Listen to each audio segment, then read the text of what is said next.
Hello, everybody, and welcome back to another episode of Disney News Channel. Today, let's take a look at all the Spider-Man movies and see which one is the best. Let's get some of the bigger ones out of the way first, starting with No Way Home.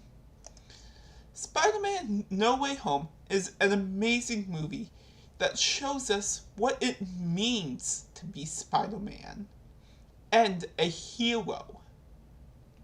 This movie has the best usage of cameos, giving them an actual part in the story, but not letting them overcrowd all Peter Parker's story. And not just one or two pointless scenes like in Doctor Strange 2. Two of these cameos are the other Spider-Man, Tobey Maguire and Andrew Garfield. They knock it out of the park with this script. That gives us closure on their unfinished stories, especially Andrew Garfield's Spider-Man. The ending also builds on that beautiful Aunt May speech from Spider-Man 2, where she tells Peter to be a hero, sometimes we need to be steady and give up the thing we want more than anything. But this movie takes it a step further by saying, you're going to be okay. This movie takes it a step further by also saying that no matter how big the sacrifice might be, you're gonna be okay. There are also just so many little details I love about this movie.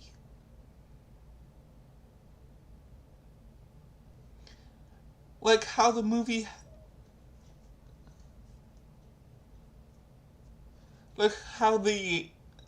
Like how this movie is a story about second chances. So they do the final battle on Liberty Island, a place that quite literally represents second chances. Or how the machines in Happy's apartment are powered by Tony's arc reactor. The final thing I can say for this movie is it has a beautiful emotional score. And how it enhances so many of the emotional scenes. So, with all that being said, I think you know exactly where we're going to put this movie. Boop.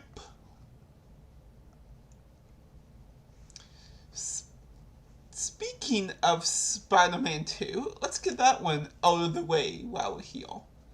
So, Spider-Man 2 is a movie where nothing substantial happens, and instead gives us more of a day in the life of Spider-Man. Doc Ock is an incredible villain that is the perfect reflection of Spider-Man's character arc. The only real problem I have with this movie is that, once again, just like all these Spider-Man movies, the villain has to die. And ends all future potential for that character. This movie also just feels smaller and less ambitious. So for me, I can't say it's better than No Way Home, but it is still one of my favorite movies, right up there with the other Spider-Man movie. Alright, well, we may as well get the last Sam Raimi movie out of the way. So, the original Spider-Man was a fun movie that isn't perfect by any means, but But that just goes to show you how much the sequels improved upon the formula. Tobey Maguire makes for a great Peter Parker, but unfortunately lacks the one-liners and sarcasm that Spider-Man is known for making that Spider-Man is known for. Spider-Man is known for making the action less fun. I mean, more fun. MJ is another great character, but unfortunately, we don't really get her POV with her relationship with Peter. MJ also has so many better iterations, like Spider-Man PS4, where we get a far more in-depth look into her relationship with Peter, and get to see things from her perspective. So, I think we're going to put it in A. Anyway, let's get some of the animated movies off the list now. When I first saw Spider-Man Beyond the Spider-Verse, something about the movie felt very off and left me with a weird taste. However, this movie has now become one of my favorite Spider-Man movies, an absolute delight of a film. Part of the reason I didn't get it was because I felt like Miles' arc for the film was half finished and only came at the very end. But now I get it. This was never supposed to be Miles' story. This was supposed to be Gwen's story. And now that I know that, she makes one of the most compelling main characters. The animation also looks stunning, despite the fact that I can't really explain why it looks so good. So, I think we're going to put it right up here next to Spider-Man 2. Actually, you know what? No, I think this is better than Spider-Man 2. Alrighty then.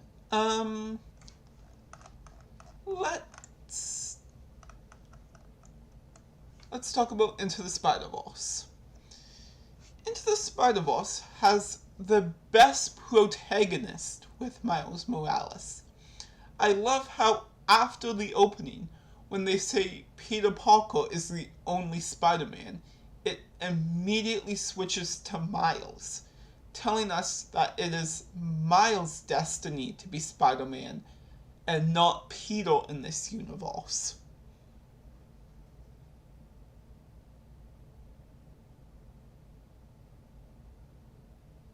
And of course, I would be a fool if I didn't mention the scene of Miles' dad coming to see him at the end. However, I just wish the Prowler had more screen time to explain why he felt he didn't have a choice and why he felt the need to be evil. But all in all, this is an excellent Spider-Man movie. Probably just a little bit better than the original Spider-Man.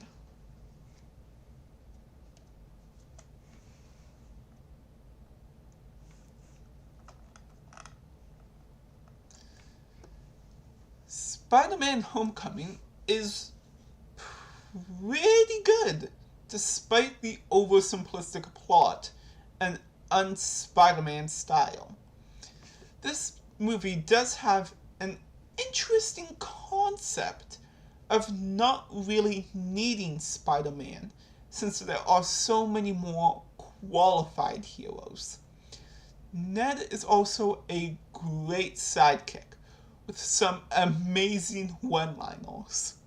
Vulture is also a great villain, and the scene where Peter figures out that the Vulture is the dad of the girl Peter likes is mind-blowing.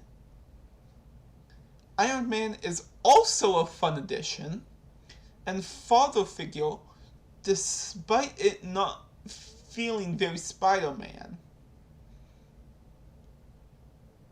The end credit scene is also cool. The end credit scene is also cool by itself, but it doesn't really go anywhere, coming off more as manipulation, and I probably would have been happier if they just didn't add a post-credit scene for this movie. In fact, I think that goes for like the whole Spider-Man, the whole MCU Spider-Man trilogy. I feel like it almost would have been better if Spider-Man was just more in his own kind of corner as a loner, not really an adventure and not really in these big team-up movies as much. So for me, I think this is a good movie all in all.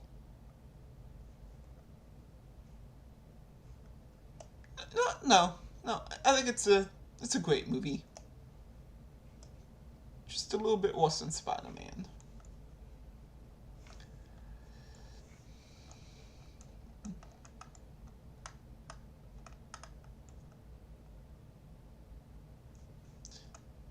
Spider-Man Far From Home is completely unnecessary since Avengers Endgame already wrapped up all the loose ends.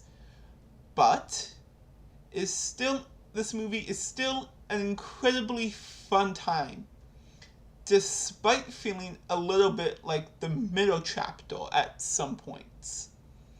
But my biggest problem with this movie is Mysterio. He is one of my favorite characters in the beginning, but once we find out he is the twist villain, everything we learned about him falls flat since it's nothing but a lie. So I would say it's not as good as Homecoming, but still decent enough.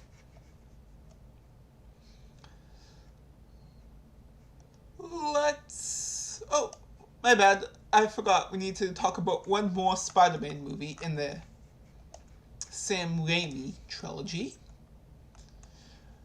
And that is Spider-Man 3. Spider-Man 3 is a really good movie that just bit off a bit too much and could have benefited greatly from another rewrite to tighten things up and give focus where it's needed most. The villain Sandman is a fairly sympathetic villain, and his ending did make me cry. But they could have done so much more with his character if they just focused on his relationship with his daughter and wife. Venom is a complete joke, who only gets a few scenes with him, only for him to go full evil just because. Just because Spider-Man told you. Just because Spider-Man told on you, essentially. And Harry's Green Goblin was a nice addition, despite the fact they already did that in Spider-Man 2. However, I'm glad Peter and MJ are finally together and we can explore the next part of their relationship. I would say it's a bit better than Far From Home.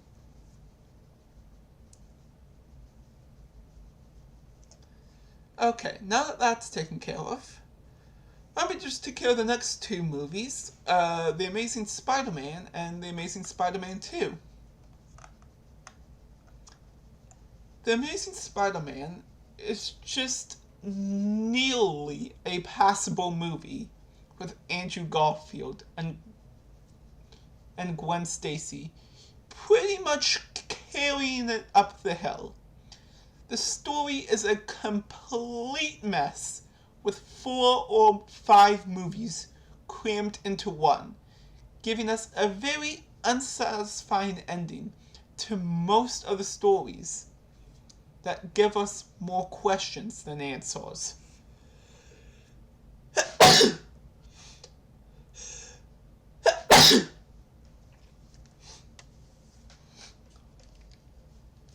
However, the ending does nicely set up The Amazing Spider-Man 2.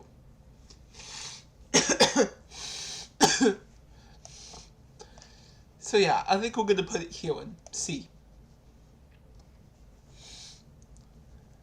Let's carry on with Spider-Man 2. Amazing Spider-Man 2 is one of the most complex and messy stories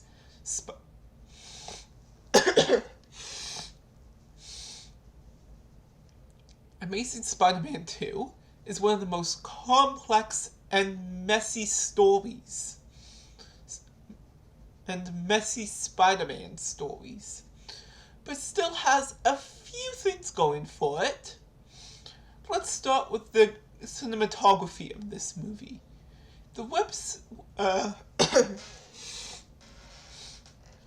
swinging scenes look so claustrophobic and personal that it makes you feel like you are flying. And that you're right up there with Spider-Man. I also love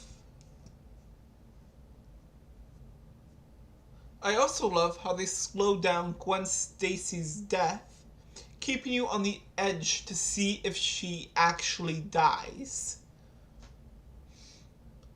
The emotion of this film between Gwen and Peter is also interesting, with the two kind of growing apart, but still caring for each other quite a bit. Okay, let's start talking about the bad stuff. First off, the story feels like it's trying to do too much, getting caught in between 3 different storylines that don't serve each other. Also, this movie just has a real slow pace, taking about 50 minutes to get past the setup. So for me, I would say I can't say it's better than the original Spider-Man and the original Amazing Spider-Man. And for me, I probably would have just kept Electro as the villain and just focused on the relationship between Gwen and Peter.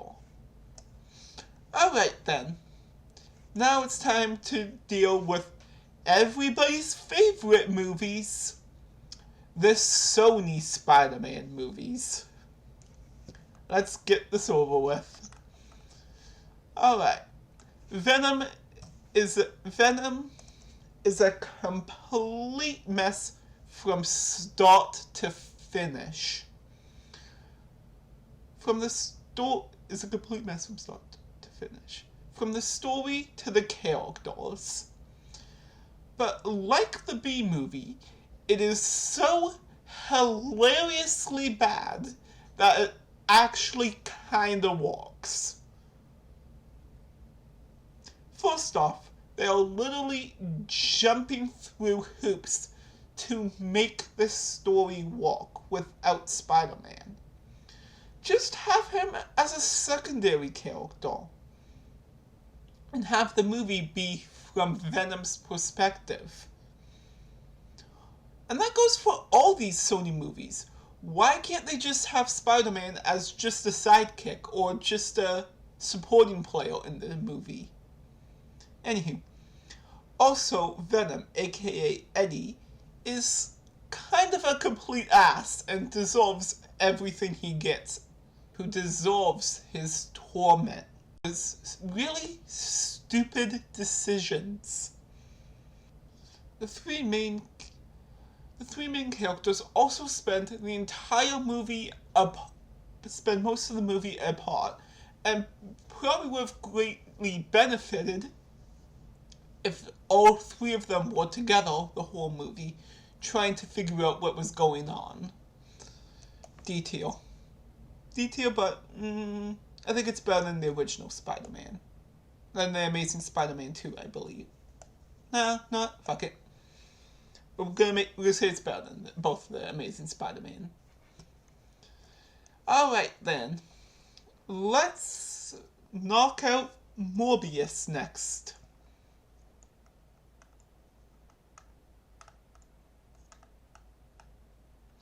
Morbius is a... Let's knock out Morbius next.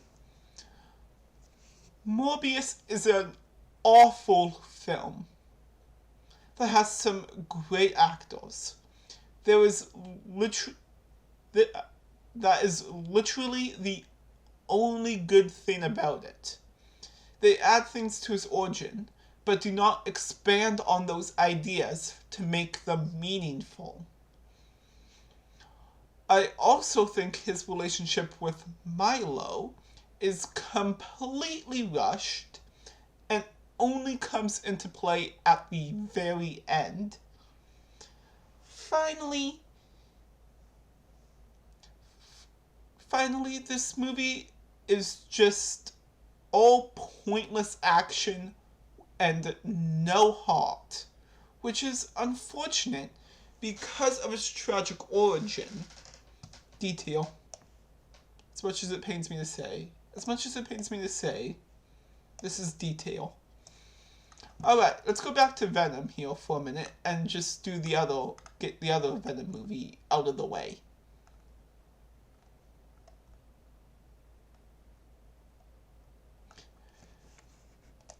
Alright. Venom Last Carnage is surprisingly good and has a lot more heart and more appropriate villain than the first film. Let's start with the villain Carnage. He is a much more sympathetic and understandable villain, wanting to be reunited with his love. The villain in the first movie just wants to bring the symbiotes to Earth to bond with humans because I don't care. The relationship between Venom and Eddie is also a lot more heartfelt, exploring the relationship in a much more in-depth way and end up almost becoming each other's wingmen.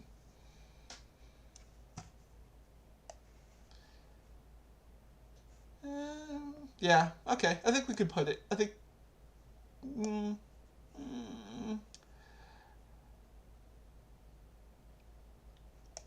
okay, we'll put it there.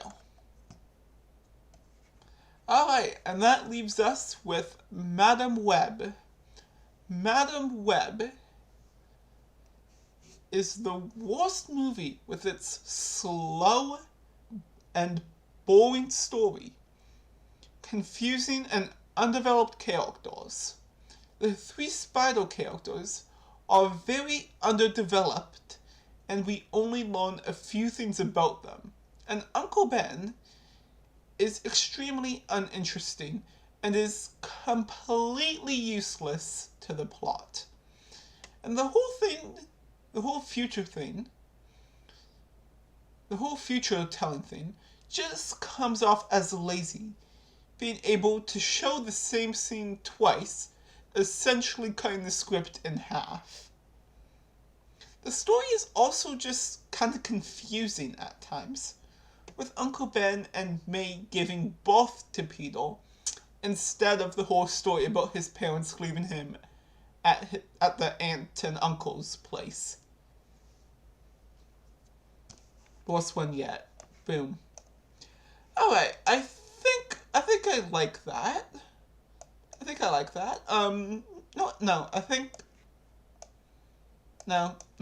it was good the way it was. Alright then, so that is my Spider-Man ranking. Thank you so much for watching, everybody. And of course, stay tuned for more videos coming soon. Also, be sure to tell me which one is your favorite or even least favorite Spider-Man movie?